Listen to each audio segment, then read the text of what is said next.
Hello everyone, welcome to the smart IAS foundation. Daily current affairs में हम थोड़ा पीछे चल रहे हैं। रीजन कि मुझे viral fever at the same time cough हो गया था, तो मैं आपके लिए रिकॉर्डिंग नहीं कर पाया।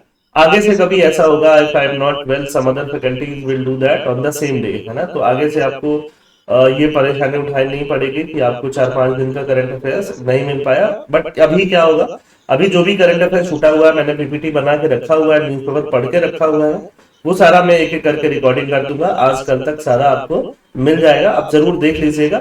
आगे बाद में मैं उसका रिवीजन भी कराऊंगा, बट अभी आप अच्छे से उसको देख लीजिएगा, है ना।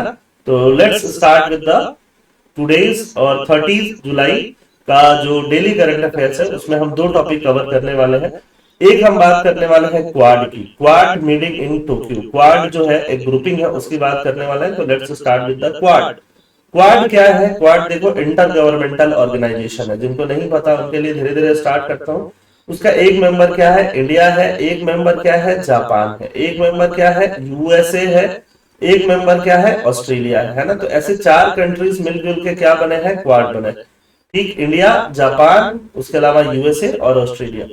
और इनका ये मेन कहाँ पे फोकस करते हैं? इंडो पैसिफिक एरिया में फोकस करते हैं। इंडो पैसिफिक में जहां चाइना अपना काफी दबदबा बनाता है, चाइना बाकी कंट्रीज को स्पेस नहीं देता है, उसको ही थोड़ा चाइना एंगल को टैकल करने के लिए क्वाड बना था। फिर क्वाड का फोकस और भी धीरे धीरे बदलने लग गया। इंडो पैसिफिक में सबको सप्लाई चेन रेजिलियंस को बढ़ावा देना, इंडो पैसिफिक में और सारे काम, for example freedom of navigation को बढ़ावा देना, ये क्वाड का मेन ऑब्जेक्टिव बन गया। क्वाड इस साल आपके एपीएससी मेंस में भी आया है, और क्वाड वैसे तो पुराना ग्रुप है, हो गया इसको 6-7 साल, बट ये रेलेवेंट है और रेलेवेंट रह सकता है। The article discusses the outcome of the recent meeting. Recently इनका मीटिंग हुआ है, उस मीटिंग के आउटकम के बारे में यह आर्टिकल डिस्कस करता है कि मीटिंग का आउटकम क्या रहा है, उस पर हम लोग डिस्कस करने वाले हैं।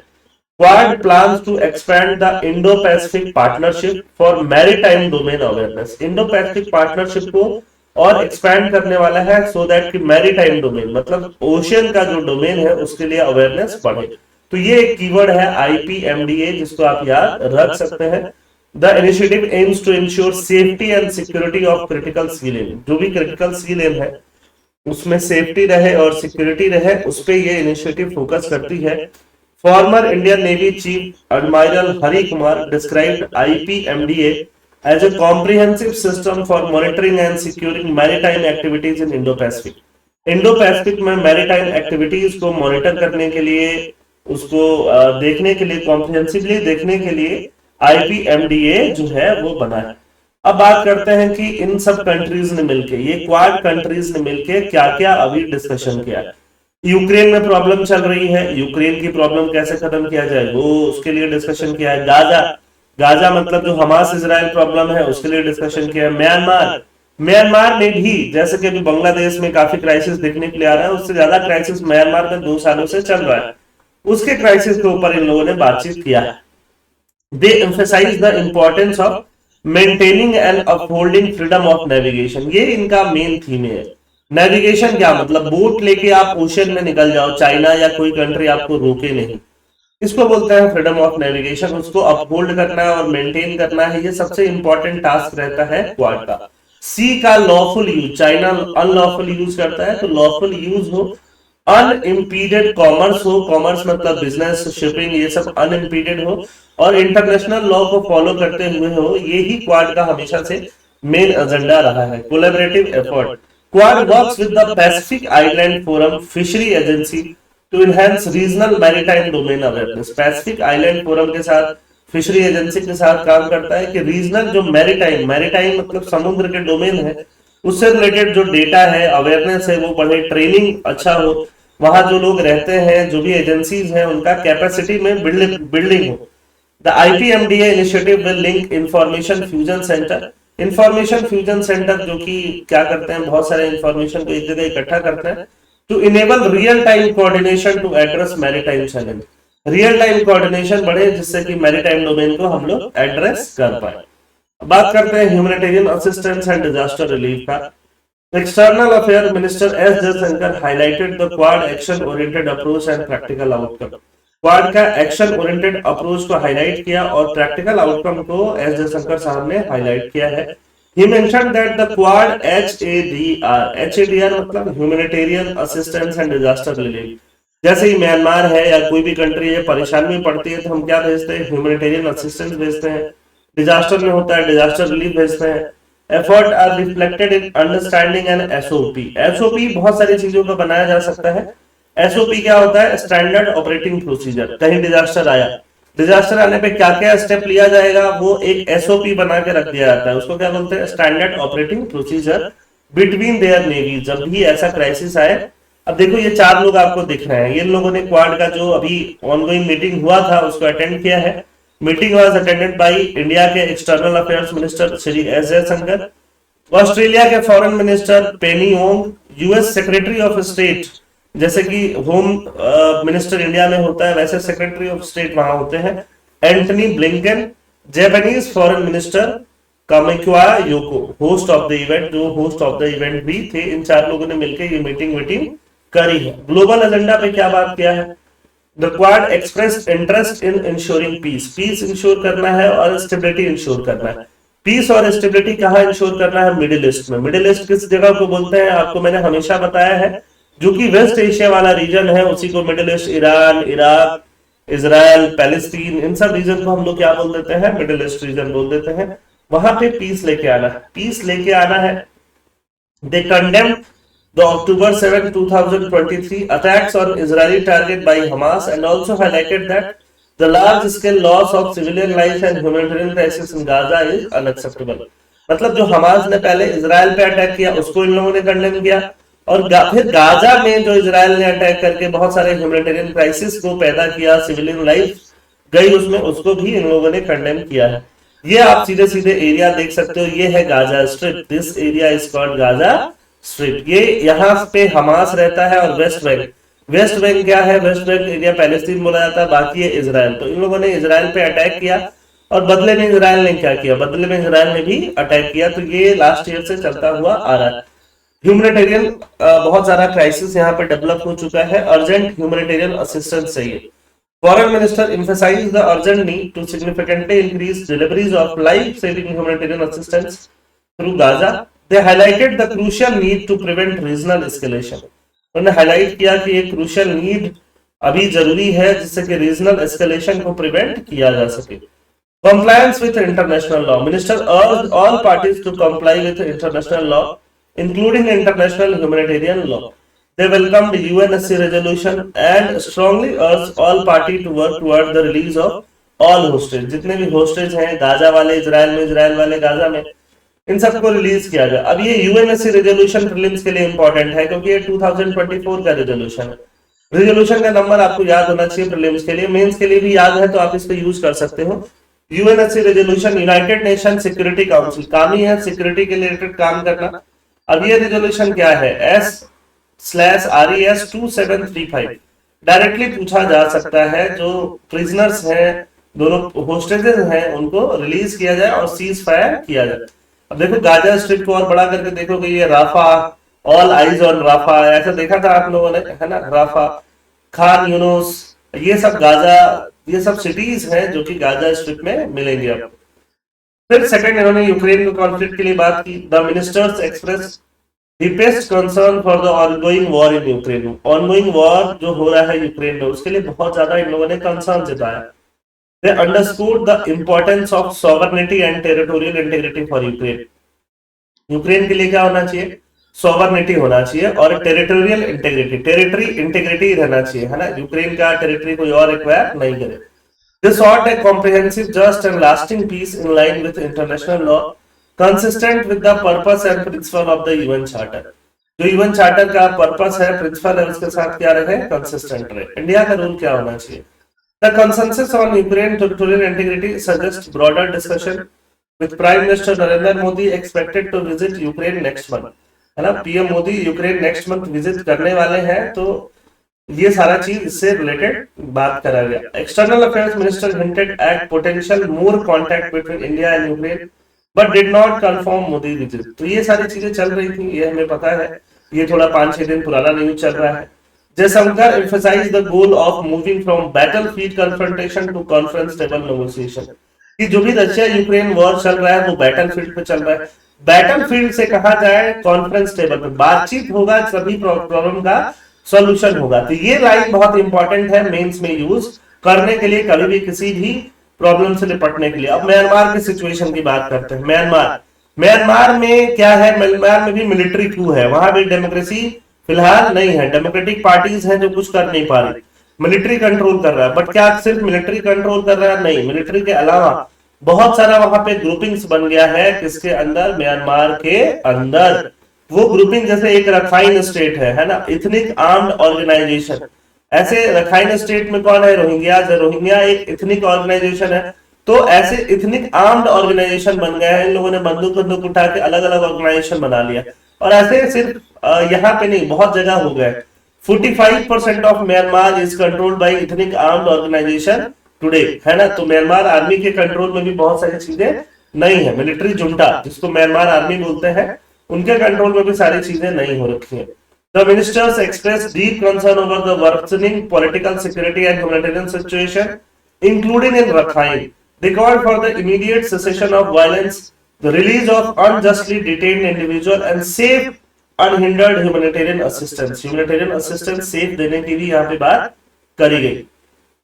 सेकंड टॉपिक की तरफ चलते हैं, बजट। बजट देखिए, ये सी रंगाराजन सर जो है, ये काफी इंपॉर्टेंट पर्सनालिटीज हैं।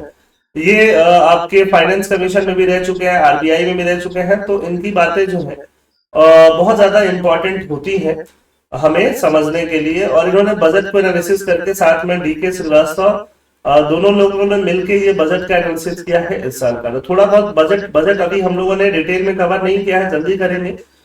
Since I was sick so I could not cover the whole budget till now, but जल्दी करेंगे। तो बजट के बारे में इन्होंने थोड़ा एनालिसिस करके बताया कि बजट ने क्लियर गोल तो दिखाया है, गोल क्लियर है, बट रोड मैप जो है उस गोल को क्लियर करने का वो हेजी है। हेजी मतलब धुंधला टाइप है, पूरा दिखाई नहीं दे रहा। तो इसके बारे में ये कंटेक्स्ट है। The article discusses the key aspect of budget in India, focusing on both revenue and expenditure measure. Revenue measure के बारे में भी बात कर रहे हैं और एक्सपेंडिचर मेजर के बारे में भी। It highlight several interim revenue measure, बहुत सारा इंटरिम रेवेन्यू मेजर्स के बारे में बात हो रहा है, including revenue of income tax act. Income tax act का रिव्यू भी किया जाएगा। And changes to capital gains tax, capital gains tax में चेंजेस किया जाएगा, while also emphasising the need for streamline personal income tax model. Personal income tax model को भी क्या किया जाए? स्ट्रीमलाइन किया जाए। क्लियर ऑब्जेक्टिव क्या है, अनक्लियर रोड मैप क्या है, वो देखते हैं।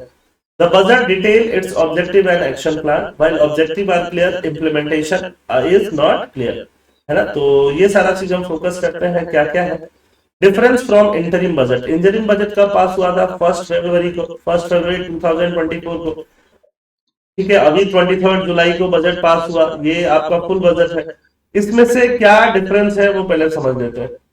Marginal difference in expenditure compare to interim, interim budget में जो भी एक्सपेंडिचर की बात की गई थी उसमें मार्जिनल डिफरेंस है। रेवेन्यू में क्या डिफरेंस है? रेवेन्यू मेन डिफरेंस है।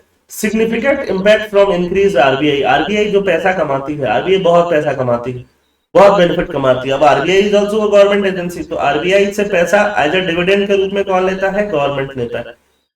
तो यहाँ पे गवर्नमेंट को बहुत ज्यादा पैसा इस बार मिलने वाला है। Gross and net tax revenue show limited changes, जो टैक्स रेवेन्यू है उससे बहुत ज्यादा चेंज होने वाला नहीं है, भले ही टैक्स रेट में चेंज करा गया है।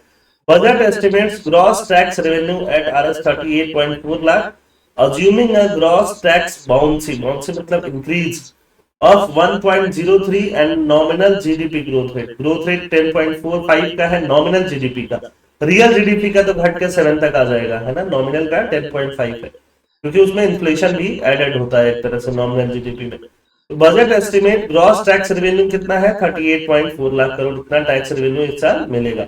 रियल जीडीपी ग्रोथ कितना है? 6.527 और नॉमिनल कितना है? 10.5। Realistic given the previous year 8.2 growth rate दिया गया था, बट अभी 7 तक ग्रोथ रेट की हम लोग बात कर रहे हैं।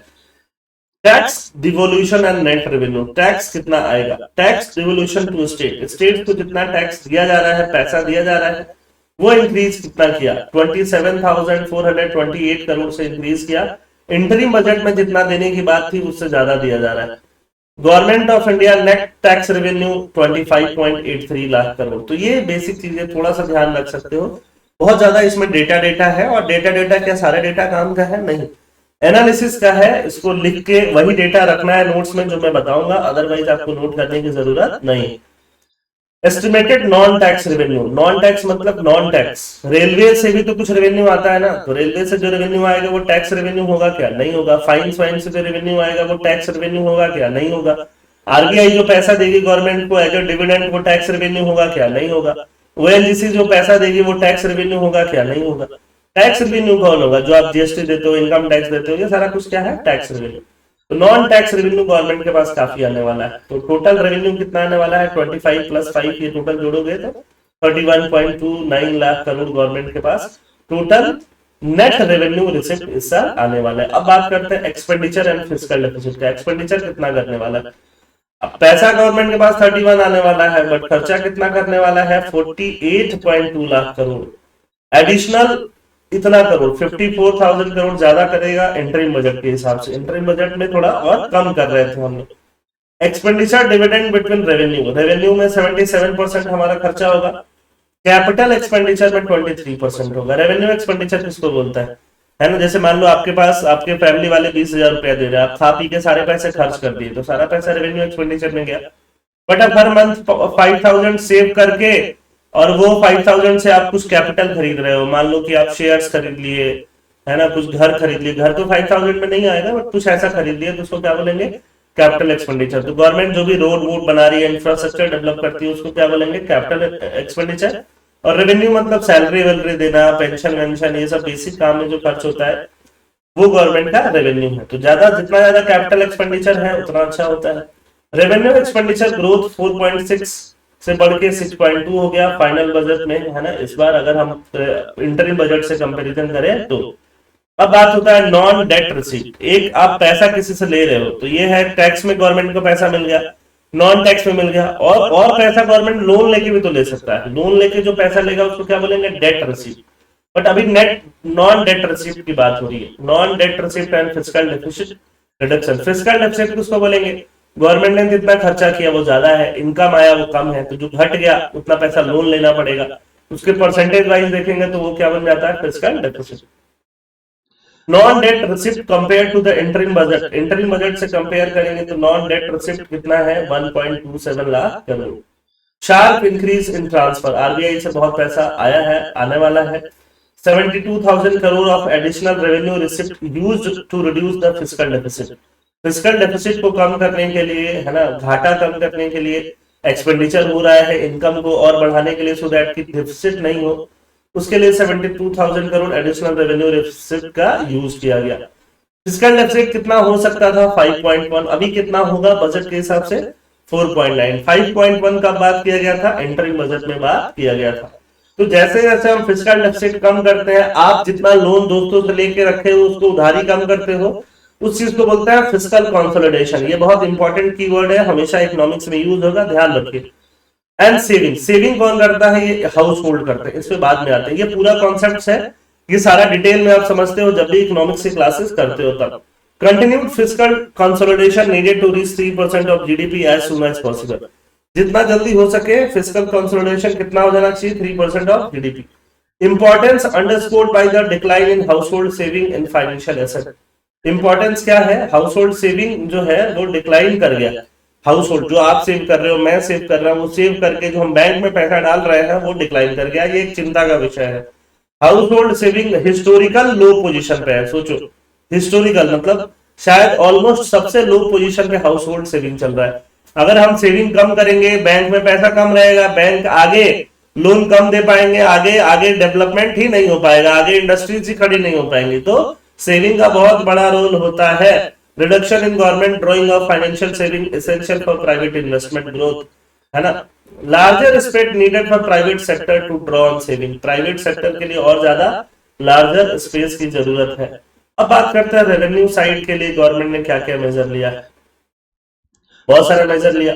इनकम टैक्स एक्ट को रिव्यू किया गया, अभी इनकम टैक्स एक्ट 1961 को रिव्यू किया गया और 6 मंथ्स में इसको प्लान तरीके से और कॉम्प्रिहेंसिव रिव्यू भी किया जाएगा। कैपिटल गेन्स टैक्स में चेंज करके 12.5 कर दिया गया है ना, 10% से ये बढ़ा दिया गया। Major changes include rationalisation and rate increase, discontinuation of indexing, ये मैं समझाऊंगा बजट जब डिटेल में बताऊंगा, तब टेंशन नहीं लो। Personal income tax model, a shift toward a single new personal income tax model is recommended to eliminate dual alternative. Removal of angel tax, angel tax हट गया। Removal of angel tax is seen as positive move to facilitate venture capital flow in startups, है ना। angel tax को हटा के तो ये काम किया कि जो भी अगर आप स्टार्टअप्स में पैसा लगा रहे हो तो उस पर एंजल टैक्स नहीं लगेगा। तो ये कुछ अच्छा काम भी हुआ है, कुछ खराब काम भी हुआ है, मतलब क्रिटिसिज्म वाला काम भी हुआ है। एक्सपेंडिचर का रिव्यू किया जाए, revenue and capital expenditure, again capital expenditure कहाँ होगा, रोड ब्रिजेस बनवाने में, रेवेन्यू कहाँ होगा, सैलरीज वगैरह में। There is only a slight increase in revenue expenditure compare to the entry. Capital expenditure वो है अनचेंज्ड। कैपिटल एक्सपेंडिचर कितना करने वाली है government, 11.11 lakh crore, 11.11 lakh crore. Non defence capital outlay, non defence capital outlay has decreased which has been reallocated to loan and advances, है ना, loan पूरा करने के लिए ये पैसा लगा दिया गया।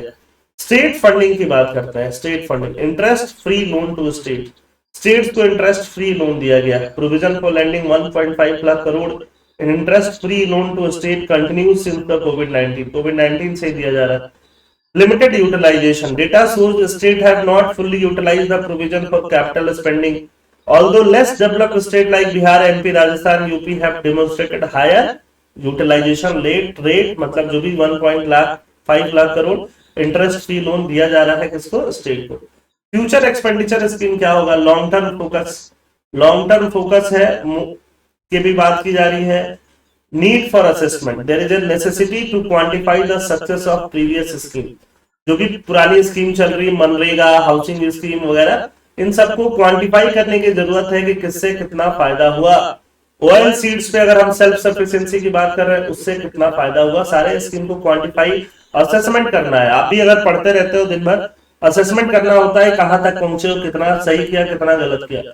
Employment initiative, employment linked initiative, new initiative title employment linked initiative has been introduce, ये मैंने प्रीसिक्योर में भी कवर किया है अच्छे से। Concerns about job quality. Doubt exists regarding the potential of these schemes to create stable, long-term employment, with many likely result in temporary jobs. Training opportunities. If temporary workers receive adequate training and experience, their chances of integration into formal non-farm sector may improve. Non-farm sector में उनको improvement देना चाहिए। Main challenge जो है employment growth से related है। Employment elasticity, कि employment जो जनरेट होगा वो लास्ट करेगा कि नहीं करेगा, खासकर नॉन फार्म सेक्टर में, ये सबसे जरूरी है। टेक्नोलॉजी का जो इम्पैक्ट आने वाला है, चाहे एआई का है, चाहे जेन एआई का है, ये कॉम्प्लिकेट कितना करेगा, एम्प्लॉयमेंट को कितना कैसे करेगा, ये सब देखने वाली बात है। Growth requirement, higher employment level will necessitate higher economic growth. जितना हायर अगर हम एम्प्लॉयमेंट लेवल बढ़ा रहे हैं तो हायर इकोनॉमिक ग्रोथ की भी बात करेंगे। if the absorption rate of a unit of output declines, ठीक है। तो ये थोड़ा बजट का एनालिसिस था, बजट हम डिटेल में आगे डिस्कशन करेंगे। आई होप आपको समझ में आया होगा। पीडीएफ कहाँ मिलेगा, टेलीग्राम चैनल पे, जिसका लिंक कहाँ मिलेगा, डिस्क्रिप्शन बॉक्स में। थैंक यू एंड जय हिंद।